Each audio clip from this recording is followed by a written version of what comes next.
Hey, namaskar everyone and our friends. A very, very warm welcome. Extremely pleasant weather here in Bangalore with 26 degrees, sun playing hide and seek, and I can see the kids playing down in the green. My son is among them, and he allowed me to use his room. And it is quite bright and cheerful, and I can promise you that today's conversation is only going to make your day more cheerful and more exciting. And if you get to think, today we are at a cusp of a very, very interesting time. And apart from the pandemic, we also have an economy which is on the edge, growing intolerance. And as we speak, stiff lines are being drawn on the basis of religion and other parameters. And as an observer of the world, I feel, we have reached the stage where nothing short of an absolute transformation can make any difference. But change and changing oneself is not an easy task. Ask yourself, when was the last time you changed a viewpoint or a habit? We all want to, but it's certainly not an easy task to do things. Having said that, Luke Coutinho, today's speaker at Bantering Blues, can be best described as someone who's an expert of change and transformation. He's a globally renowned holistic lifestyle coach in the field of integrative medicine. Luke would definitely have an answer to a few questions on how we all change and transform for the better. Luke's approach towards prevention and healing revolves around four important parameters: balanced nutrition, adequate exercise, quality sleep, and emotional detox. And his programs work across preventive medicine as well as cancer, diabetes, cardiovascular, and anti-immune diseases. He has positively impacted the health of innumerable children and adults to achieve their health and wellness goals. He's also authored a range of books on wellness and has three bestsellers to his credit: The Great Indian Diet with Shilpa Shetty, The Dry Fasting Miracle from Deprived to Thrive with His Highness Sheikh Abdul Aziz bin Ali Bin, a member of the ruling family of Ajman, and The Magic Weight Loss Pill with Anushka Shetty. And I could just continue on this about Luke, and his most recent release is a digital book with Shilpa Shetty, again, The Magic Immunity Pill, Lifestyle, a free gift to India and the world. But I will like to best describe him as someone, who really excelled in his career or excelled in his life because of his strong passion for what he does, and this passion makes the world of difference. Friends, at a time when the entire world is looking for inspiration, let's find out what the guy who's inspired many to transform their lifestyle has to say to us. Luke, a very warm welcome. Hey, hi, Deepak. How are you? Very well, thank you, and so exciting to see you. I believe you're in Goa, and and I don't mind saying that we envy you being out there because we're struggling in this in the city life, and you're really having a great village time out there. Yeah, so a very, very warm welcome, and we are all keenly looking to hear an insightful chapters of your life and also a bit about Goa. And so the screen is all yours for the next 45 minutes, and I will return towards the end to ask few audience questions to you. And to all our listeners, if you have anything to ask, please key in your questions, and I'll take it with the Luke towards the end. So Luke, screen is yours. Thank you, Deepak. Thanks everyone for investing this Saturday morning time with us. I just want to talk on the basis of truth. I want to be myself today. I want to remove all the masks that I have to wear when I'm in hospital, when I'm with patients, when I'm talking to people who are dying of cancer, because I want to make this time efficient for me as well as, a value add for you. So I want to start off by saying that, motivation is not what keeps us going. A lot of us think that we need to be inspired and motivated all the time to keep going. But motivation and inspiration has a life. We can watch one motivational video, be motivated for one day. After that, we need the next video and the next and the next. It's a good to have, but it's not the essence of success in anything that we do. We need to understand at some point, We have to be self-motivated. It comes from within us. You know, we don't need someone to tell us that we need to exercise every day. We don't need someone to constantly motivate us to sleep better or to meditate or to grow our careers. Okay, that becomes a desire that you truly want. And I think in my entire career today, whoever I am, I mean, a lot of people call me different things. You know, I still call myself Luke, and I still live my life in wonder. Okay, what I am today, I never had a plan. I never created it. Life created it for me when I started to align my true desire and my vision with life. It's as simple as that. I can use the next 35 and 40 minutes to, you know, kind of show off to you all the business aspects and talk about P&Ls and, you know, how we made $1 million in 5 months, you know, after tax and all of that stuff. But I'm not here to show you that. I'm here to talk about my truth, which a lot of people may not relate to, but it's my truth. And like I always say, you know, we can have role models. I'm never a person who's had a role model, because if I choose a role model, that means I only look at life in that one perception of that one role model. But that it's that one person's life. You know, I want to look at dynamic lives and, you know, situations around the world. And I want to take the best from maybe 100 role models, you know, learnings from 100 different mentors, and then make my own learning out of it and translate it into action. So like I said, I never really, you know, never had a plan to move into this. You know, my childhood was pretty simple. You know, I wasn't the best student in class. I was really poor in math. I was poor in science, but yet I passed out from an ICSE school with a distinction. So I was like, okay, let's try science in the 11th and 12th. So I did CBSE science, 11th, 12th, completely hated it, managed to pass it with a first class. And then I decided to move into arts and just fool around, because arts was the easiest subject. I was in St. Xavier's in Goa, you know, so you know how the Goa life was at that point. It was a whole hippie life. And I got into DJing and I just loved my life. And then at some point, my dad said, it's time to be serious. What do you really want to do? My best friend's dad was the general manager of the Taj.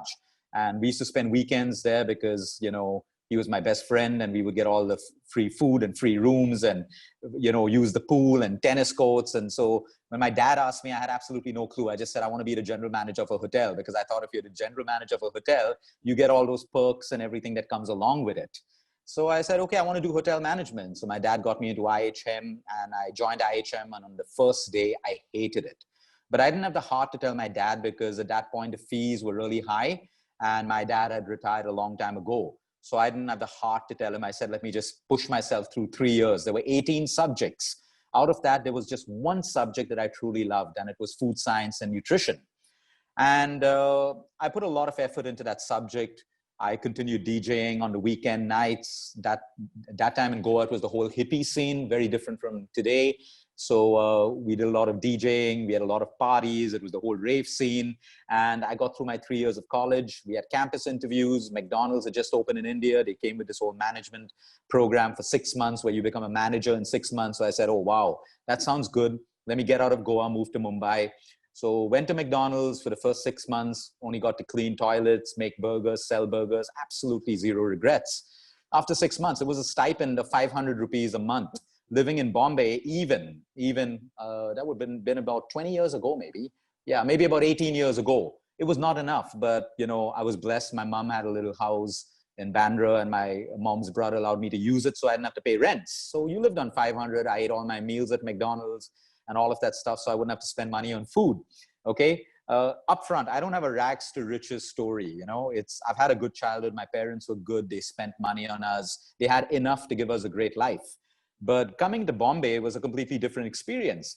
At that time, it was also the boom of call centers. So one day we saw this ad where you can earn 8,000 a month. So it was a no-brainer. Quit McDonald's, joined a call center, didn't even know what it was, and worked there for about a year, year and a half.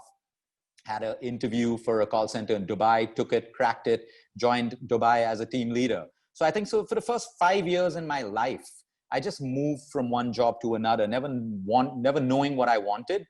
I think a huge part of my success today is my dad always told me one thing: whatever it is that you do in life, as long as it makes you happy and as long as it's ethical. He's saying, I don't care what success you have, as long as it makes you happy. And I think that's played a massive role in what I did. The first 5 years, traveled around the UK, Qatar, changing jobs, moving to higher pays, from insurance to call centers to hospitality. And then I finally came back down to India and I joined IBM. I was with IBM for about 10 years. got into operations, moved into leadership management, all different things. And I continued studying health.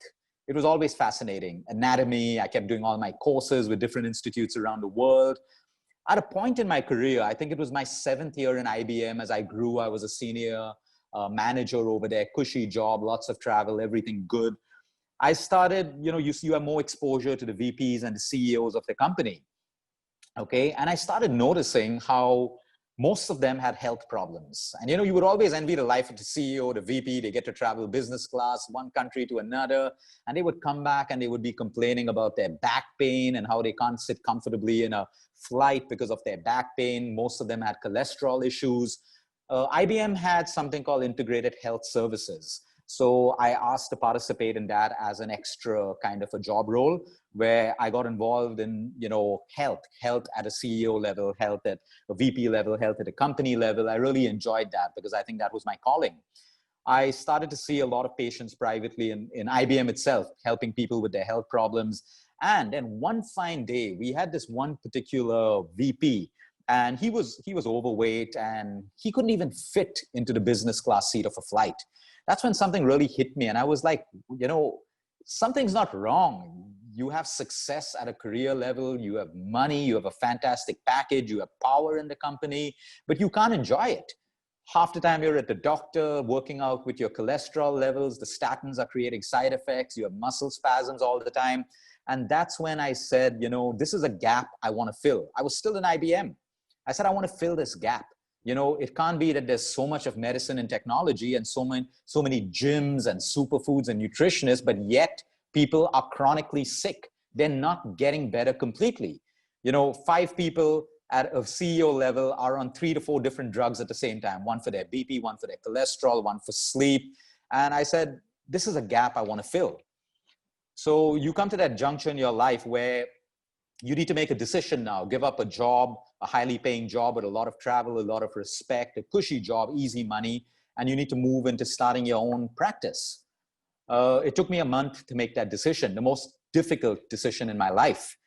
I had thoughts of, I can see 20 patients and work, because IBM had this beautiful policy where as long as there's no conflict with what you do, you can do that. We had practicing psychiatrists who were also employees of IBM running their full-fledged practices. It was beautiful. And so I started doing that. I had 15, 20, 30, 40, 50 patients. Then I had to make a decision in order to be fair to either one, IBM or my patients. So I made that decision in one night. And that was the best decision of my life, the best decision. It came with so much of fear, but I was able to focus on all of my patients after that. Now I had a new problem.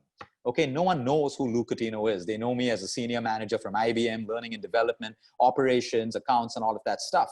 I had to create a whole new identity.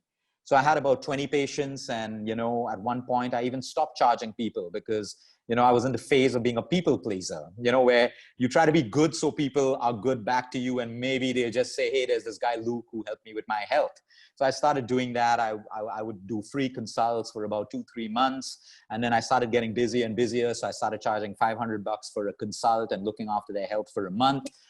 I used to do hospital rounds in the morning, and then one fine day, I was in Bandra and I was supposed to head to Jaslok Hospital for my rounds. And there was a patient who was supposed to meet me in Jaslok, but he was stuck in traffic at BKC. So he called me up and he said, I won't be able to make it in time. So I said, come to Bandra. I looked around, there was a cafe, Brew Cafe. It was a coffee shop. And I said, I'm outside this cafe. If you don't mind, I'll meet you at the cafe. So he said, that works for me. We met at the cafe and we had a 1-hour consult. And the next day he sent me a message saying, Luke, when I meet you in hospital, it's different. When I meet you in a cafe, it's just different. It's, I could express myself, talk to you more. I was more at ease. And then something struck me. I said, let me start meeting people in a coffee shop, because I don't have to really do physical checkups in my kind of role. So I started meeting people in coffee shops, and people loved it, chatting about their health over coffee, taking them through their nutrition, their medical reports. It was just beautiful. Soon we had lines of people waiting outside the coffee shop, and it was crazy. We had celebrities coming to the coffee shop to meet us because I didn't have the time to move out of the coffee shop. I had so many people.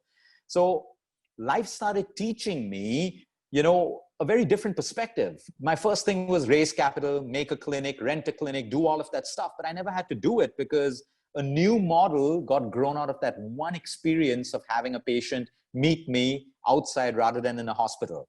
So I actually started off my practice in a coffee shop. Okay. I started traveling to New York, Belgium, London. That's where I had most of my clients. And I did the same thing. I would meet everyone in coffee shops and people loved it. Hospital rounds happened in hospitals. Okay. So I never really had the overhead of a clinic or anything like that. Everyone knew that I'm going to meet Luke in a coffee shop in Tokyo or here. And it became a very exciting kind of a thing because people felt they were not pressurized with the whole hospital scenario and stuff like that. So that at that point in my life, I realized that I don't have to do this. So from coffee shops, I moved to 5-star hotels for more high profile people, for, celebrities and stuff like that. I would probably do home visits at a different cost. But this whole business model built out of itself. At that time, I joined Vishal Gondal. He's the CEO and my co-founder as well. He's the actual founder of Goki. I joined him as a co-founder as well. And I would help to build the whole nutritional aspect and the customer healthcare system in Goki. I finished my job there and I told Vishal, I can't continue right now because I have too many patients. And I never thought this would become my business. This is my actual story. A lot of people think that, hey, Luke, you're an amazing businessman. You're an entrepreneur. You built your business from one client to like 1,000 people a month with a massive wait list. I never did this. One fine day, I got so fed up of seeing my patients because every second patient had the same problem: acidity, bloating, constipation. And because of that, they had bigger problems: diabetes, cardiac issues, and all of that stuff. One fine day, I saw this feature on Facebook Live. And I just said, let me go live and teach people how to manage acidity and constipation. These are things that people should not have to pay for. They should know it. Half of India lives with these problems thinking it's okay, but it is the root cause of every deadly disease. Today, we know that acidity plays a huge role in cancers. We know that acidity plays a massive role in Alzheimer's, in digestive issues and all of that stuff. But people are only symptomatically treating that. So I went live on Facebook. I had one viewer. The next day I went live on constipation. I had a couple of, trolling comments and stuff, but I felt good because I got one comment the next night saying, hey, Luke, I tried your remedies and my acidity disappeared. I was motivated.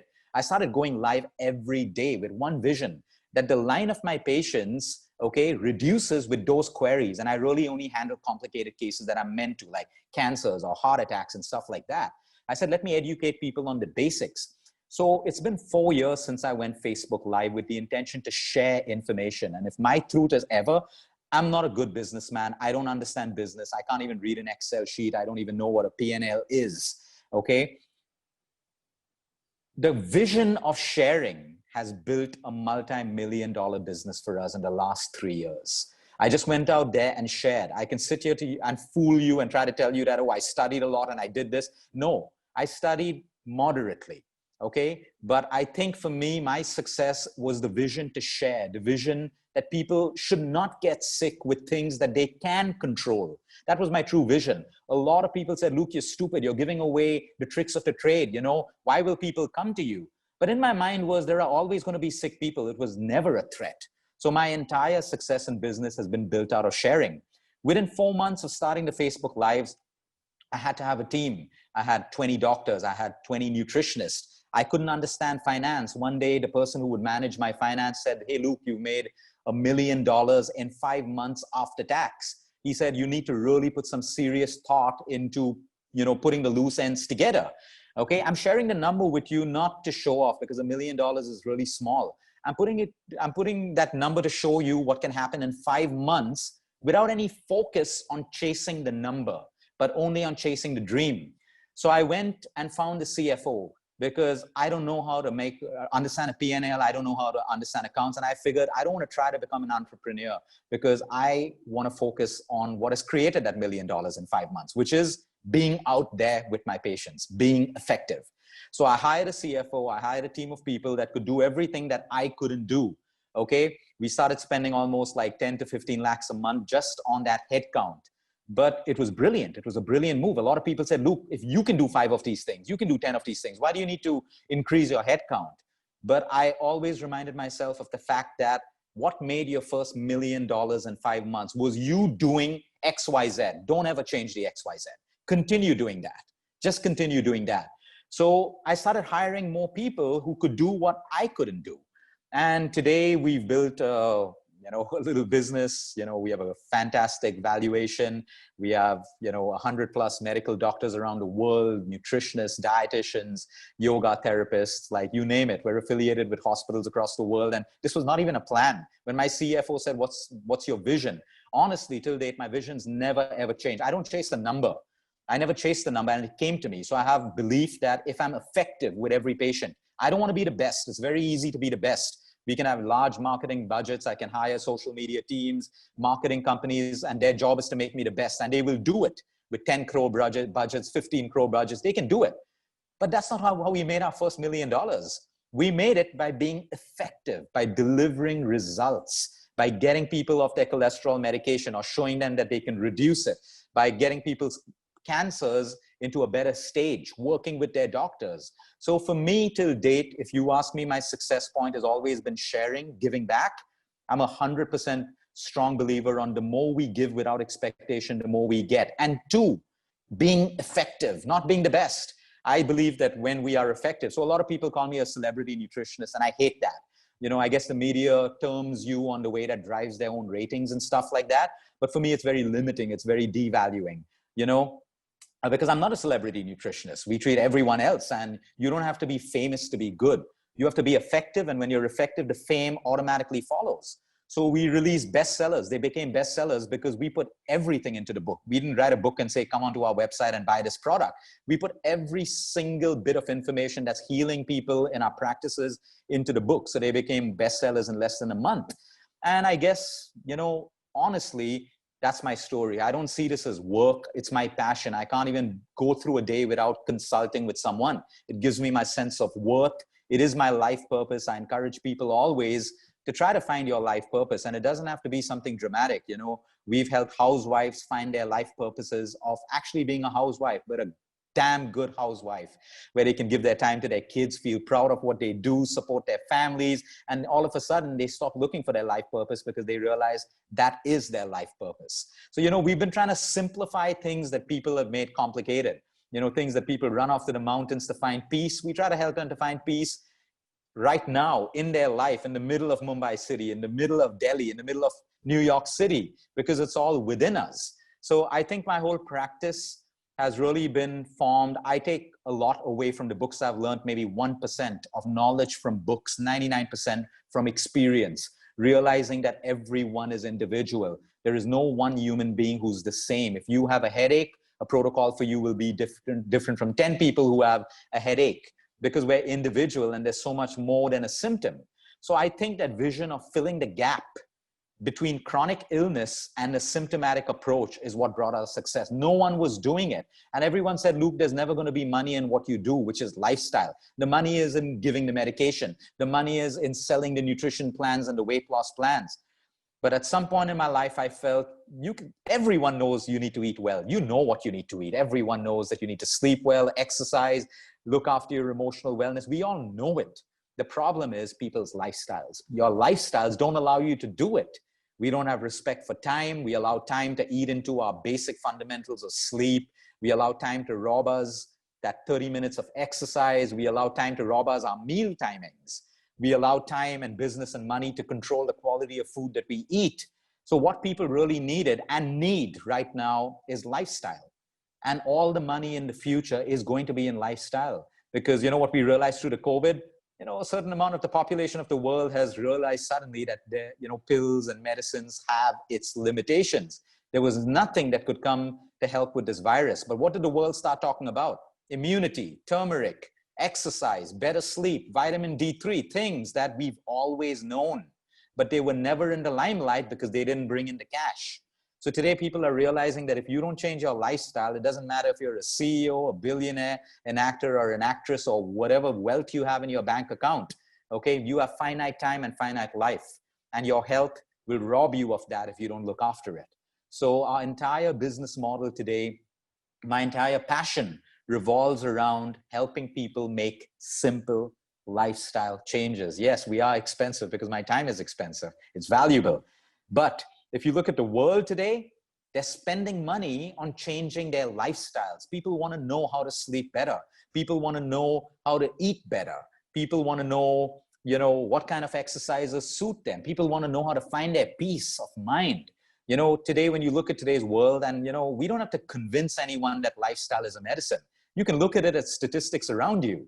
Okay, we have so much more technology. We have so much more wealth, comfort, nutritionists, doctors, all of that stuff. But we are at the highest count when it comes to statistical numbers of suicides, depressions, divorces, affairs, unhappy marriages, substance abuse, alcohol abuse, teenage deaths and suicides, unhappy children, depression. Okay, something's wrong. Something's wrong. In a world where we have more, where we think we are so entitled to more, obviously it's not right for our health. And that is where we are trying to encourage and coach people to make the change of lifestyle. The most complicated cancer case that comes to us requires the most simplest lifestyle changes. Over and above that, you take your chemo, your radiation, whatever. A type 2 diabetic today, the world, the media, unfortunately, it's not the fault of people like you and me. The world, the medical world, social media, the nutrition world have taught people that, oh, diabetes, as long as you're on a drug and your levels are controlled, you're okay, but you're not okay. You still have diabetes, you're still a patient. That's going to affect your kidneys, your pressure, your brain, the quality of your life. So we're trying to educate people by making them understand that it is our innate physiology to be of good health. It is our innate physiology to be happy. So when we're constantly struggling to be happy, we have a big problem in our world. Like I said, all the amount of comfort or wealth or position that we have today, people are still unfulfilled. They still feel empty inside. They still feel that they need more and more. When do we say enough is enough? When we feel fulfilled.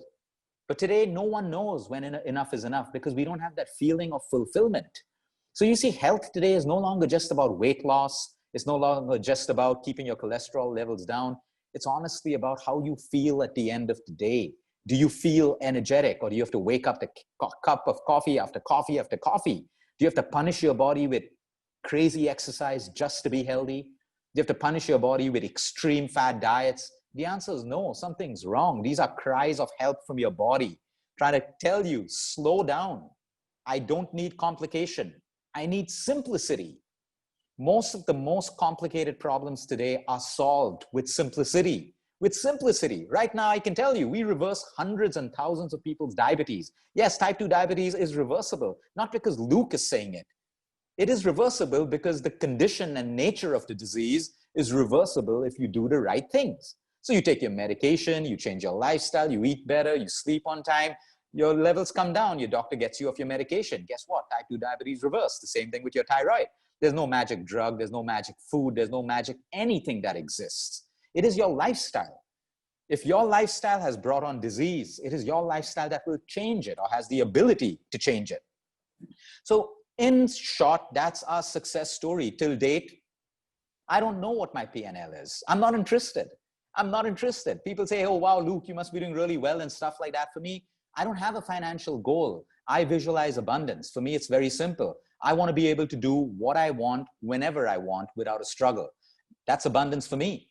So whether I want to travel exotically to an exotic location, whether I want to give the best to my family, my kids, my parents, if I want to make that decision today, I'm able to do it. That is abundance for me. A number won't fix that for me. A couple of $1 million won't fix that for me. A couple of $1 billion won't fix that for me. So I think these are very superficial goals. That's for me. Someone else may have that goal, and that's your story. Remember what I said, everyone's different. For me, it's abundance. I don't have to care about how well my company is doing as long as I can pay my staff, be effective with my patients, help everyone grow, help every one of my employees to have the life that I strive for, which is comfort, being able to give the best to our families, have a comfortable life, give back to society. That's our goal. It's as simple as that. So I don't really chase a number. I chase effectiveness. I chase effectiveness. Every patient who comes to us, if we are able to touch their lives, bring down their disease, give them back quality life or health, I'm effective. We've never marketed. In fact, a lot of you will not even know me because you'll never see an ad of Luke Coutinho. You'll see a lot of social media. Because why should we market when word of mouth is our best marketing? We heal one patient, they're going to tell 10, 15, 20, 1,000 people. And that's why we never have to market. So this is my success story in short, very different from the corporate world. Very, very different from the corporate world. Am I smart? Did I learn this? No, I believe life put me on this path. because everything that I thought I never liked in my life, any regret, happened to actually be the learning that I've learned from. There was a time in IBM, and I'll share the story with you, okay, that actually gave me the courage to decide that I never want to succeed in the corporate world. Again, this is my story, okay? We used to get all these pep talks from all of our CEOs and our VPs that, oh, we're a family, attrition. At that time, attrition was huge. We should not attrite. We should make sure our team members don't attrite. We are a family together, family. And I used to believe in that and feel so good about that. The same VP who gave us that talk, 10 days later, she quit and joined another multinational company as a senior VP.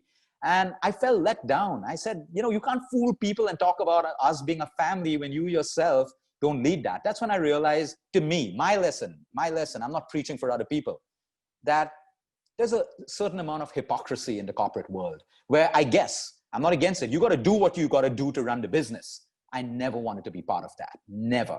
So I decided that anything that I get into will always be run in a very different way.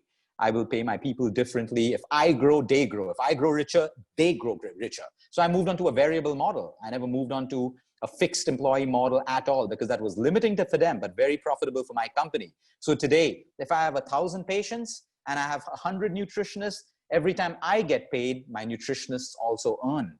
And that today has kept us absolutely successful. I don't worry about attrition. I don't have to worry about loyalty. People who genuinely want to move on will move on. And we let them go because obviously they're less on passion at that point. But all the issues that corporates would have, my corporate would have when I was working with it, struggling to keep attrition, struggling to keep people happy, I felt it could be done differently if I kept people part of my growth story, which means if I grow, if I'm able to afford a house today, I want my team under me to be able to afford houses. And my team today, most of them have bought their own houses and their cars working with us. So for me today, I'm absolutely proud with the way we work. We have a very simple business model. We're debt-free. We don't have a loan from the bank. We're not open to investors because we like to reinvest our own profits and grow our business. We can be maybe a 3,000 crore valuation company right now if we open it up to people, but we don't want to get into that game. We're happy where we are right now. And we've grown to $100 million valuation, doing what we've been doing for the last for the last 3.5 years. And we have absolutely no need to change that at that particular point. So like Deepak said at the start, we just want you to be honest about your story. And this is my story. We don't have any fancy MBAs on our team. Not that I'm against MBAs. We've tried to keep it simple because the first 3 months, the first 5 months where we built $1 million without even striving for it, that was my success story. I go back to those 5 months. What were we doing? Let me do that. Let me continue to do that. And now add on all the other resources that you need so that you can grow. You can also grow financially, business-wise, and everything else. So in truth, what can I say? A lot of people say, hey, Luke, what does it take to live your dream? I am living my dream.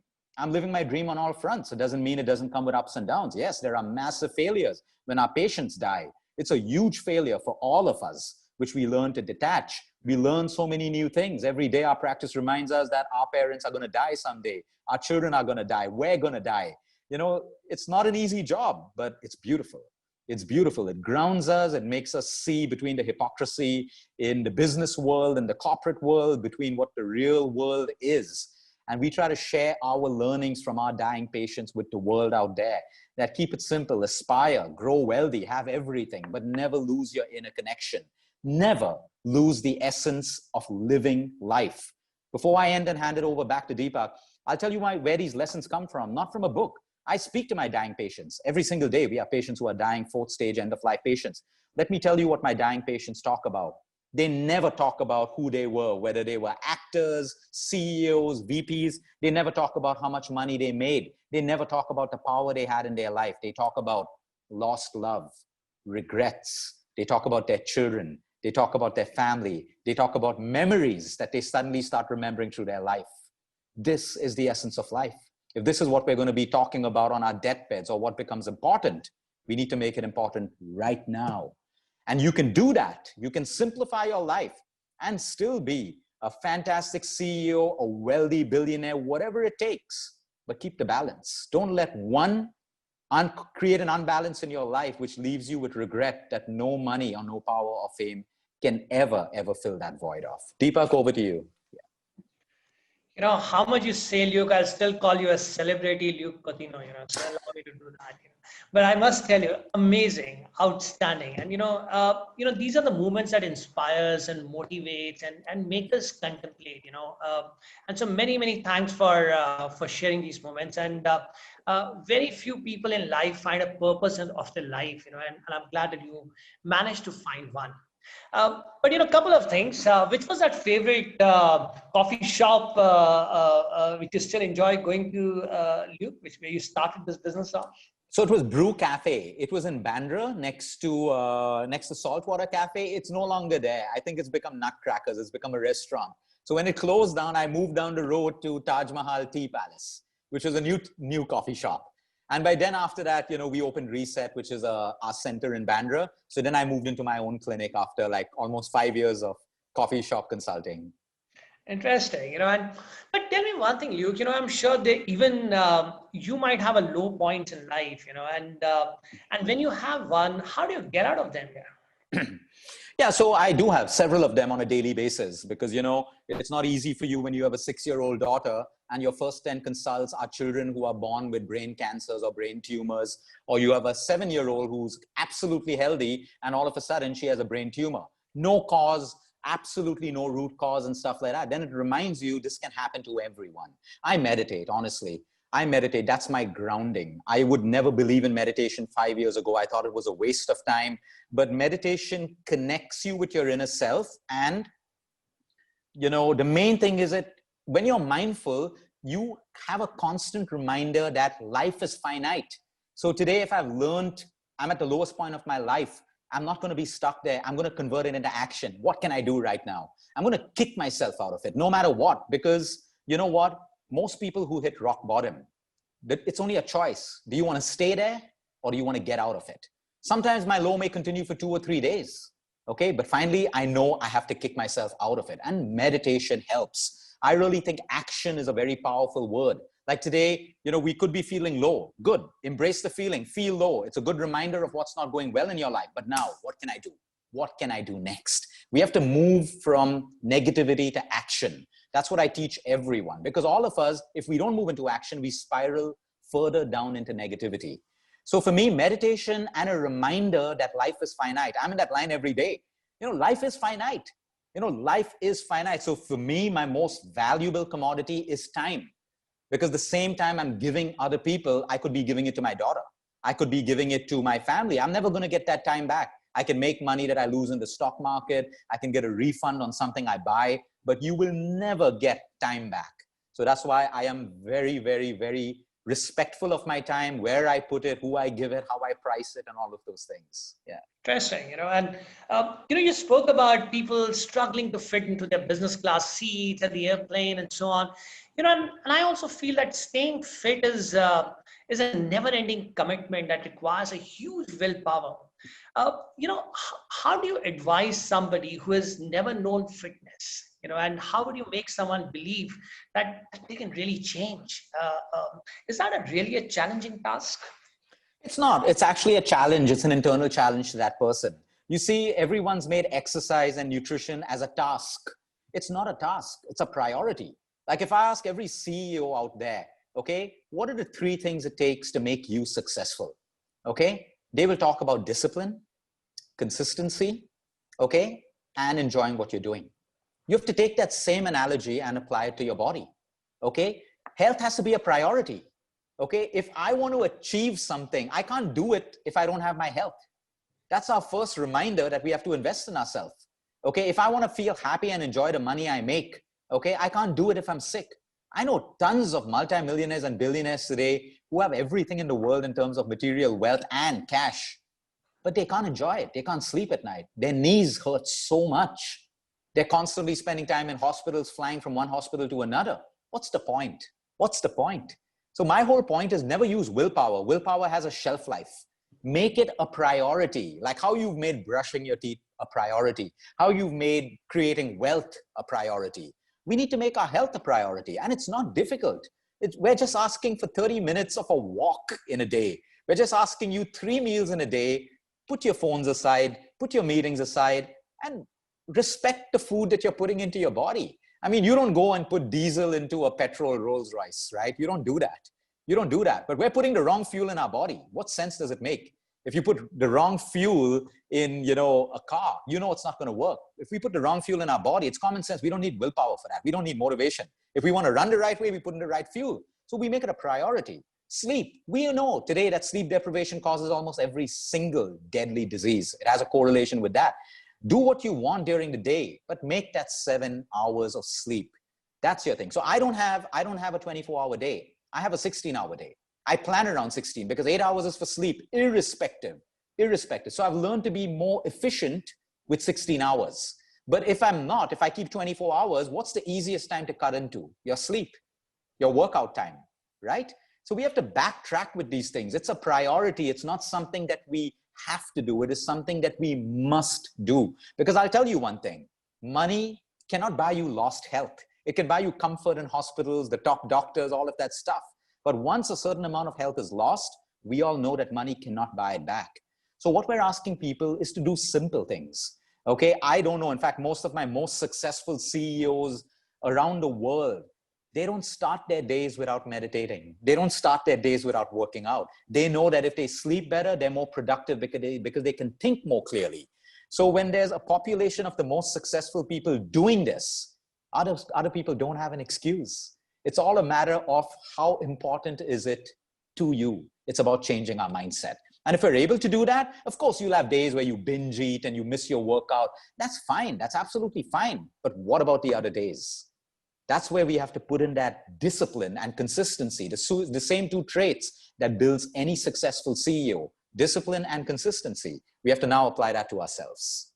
Absolutely, But tell me, Luke, you have an envious physique and, of course, an inspirational one too. But do you have a cheat days? And if yes, then what are they like? I don't believe in cheat days because if you have a cheat day, whenever there's cheating, there's guilt. Guilt is the biggest negative energy, the biggest negative emotion. It makes us feel bad about eating something that we like. I don't have a cheat day. I eat what I want when I want. I'm being honest with you. I'm not going to sit here and lie and tell you I eat salads all day. I have a very regular Indian diet. If I feel like having a piece of chocolate cake in the evening, I'm going to eat it because I know a chocolate cake is not going to make me unhealthy. But I know having 10 chocolate days for 10 consecutive days is not okay. So I give in. I don't have to put my bodies through extreme. In fact, my fittest and healthiest people don't diet. They eat what they want when they want, but with discipline. So if I'm going to eat a chocolate cake today evening, I'm going to make sure tomorrow I'm going to be off sugar completely. I had my treat yesterday. And I'm just going to eat what I want. So I don't put myself through the pressure of having to put myself onto a diet. I listen to my body. If I've seen 30 patients, I've used a lot of energy. I am going to be craving carbs. I am going to eat carbs because my body is going to use it as a source of fuel. But the moment we put ourselves into boxes of keto diet, vegan diet, I'm nothing against it. You're losing the essence of what your body type really is and what you really want. We don't have to put ourselves into extremes. We have to put ourselves into reality. Today, if I'm expending more energy, I need more food. Tomorrow, if I'm deciding to be lazy and not work out, I don't need that much food. So I'm going to cut down my portions. It's as simple as that. And you can still maintain your health and everything with simplicity. So that's what I do. I don't have a cheat day. I don't work out in a gym. I don't do all of that stuff. I like how I look. I feel good. I don't do it because I preach health. Either ways, this is my goal, even when I'm 70, 80, 90, to maintain a healthy body because it makes me feel good. It's as simple as that. That's my goal. Yeah. Interesting. In our listeners group today, we have few CXOs whom I know personally who count their sugar, who count their number of chapatis that they actually eat, and I'm sure that this conversation should make them happy, and they should leave away all those. I just add a line. See, a simple thing. I don't have a problem. Like I said, I respect what everyone does, but remember one thing. Okay, the body doesn't work on the principle of math. It works on biology, chemistry, and physiology. So I would count calories for a kidney patient. Very, very important for a dialysis patient, but not for people who are just trying to maintain their health. Listen to your body. Your body tells you when to stop eating. But if you're on your phone or watching the news while you're eating, you're not going to get that signal. Then you got to start counting your calories. But if you truly listen to your body, okay, your body tells you exactly how much to eat, when to stop, what to eat, at what time to eat. No dietitian can ever tell you to do that, not even myself. It's your own body that tells you that. Luke, you tell me about your vices, Luke. Do you have any? And because I do have, and And how have you successfully managed to keep yourself away from that? So vices, of course, every human being has a vice. So I think one of my vices is work. Sometimes I may compromise family time to take on more work, to travel and stuff like that.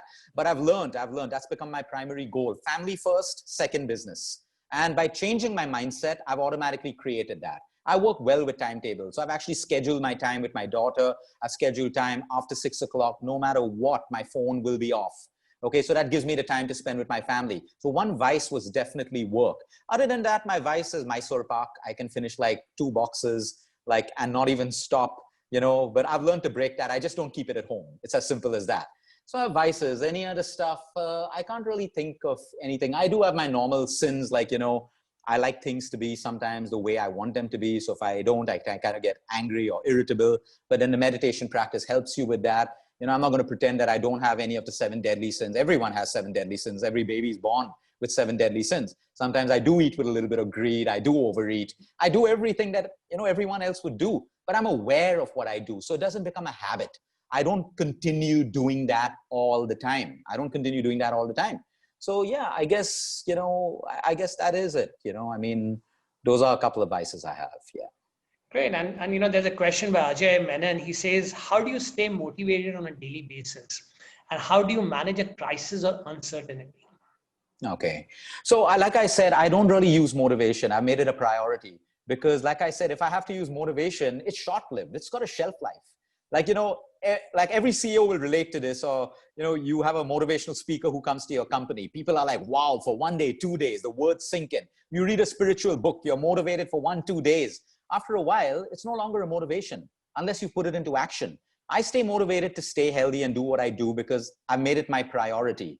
Okay, like I said, my vision is to leave a legacy, to touch as many lives as I have to. So that's my priority. I don't have to be motivated to do it. I just wake up and I do it every single day. I wake up, I work out, I eat well, I eat something, that I feel like doing. So I don't really run my life on motivation. The things that I'm struggling to do, I motivate myself. Like sometimes I got to motivate myself to switch my phone off completely on a Sunday, cut away from social media completely on a Sunday. For that, I need motivation. So I'll listen to a couple of podcasts to remind myself of the dangers of doing that. So I'll use motivation for habits which I'm struggling to build. But for everything else, I've made it a priority. It's part of my life. So I don't really need motivation for that. Now, uncertainty. This is a very, very good question. I had a spiritual leader who came to me about 10 days ago, talking about the unknown and all of that stuff. And I just said, see, there are 2 things in life. There is an unknown. It's out of our control. Leave it. Leave it. Don't venture there. Put all your energy into what you can control. Now, when uncertainty hits us, there is a lot of unknown over there, but there's also a lot of action. What can we do? What can we do? And we can see that in COVID with the amount of uncertainty. How many people and employees have decided, they had that fear in the beginning that I'll lose my job. I'm not going to have a job. That fear motivated them into building online businesses. And I know many employees who are not even going to go back to their corporate jobs. So they took uncertainty and moved it into action.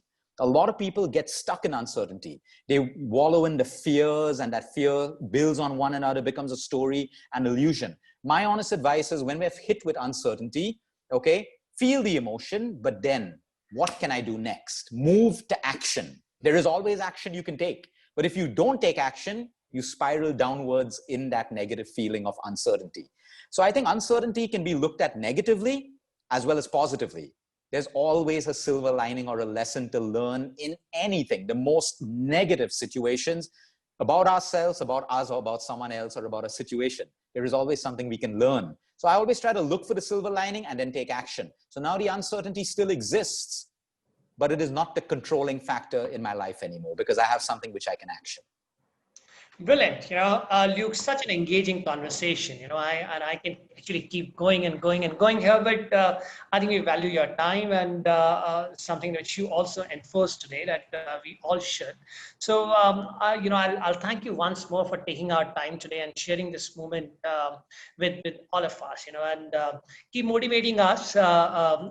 Keep doing what you're doing, and I wish you all the very best.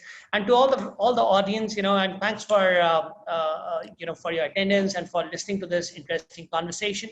And take a very good care of yourself. We'll see everyone again next Saturday with another interesting conversation with new set of leaders. Until then, take good care of yourself. sleep well, eat well, and remain healthy. Luke, thank you so much. Thank you, Deepa. Thank you, everyone. Have a great weekend. Bye-bye.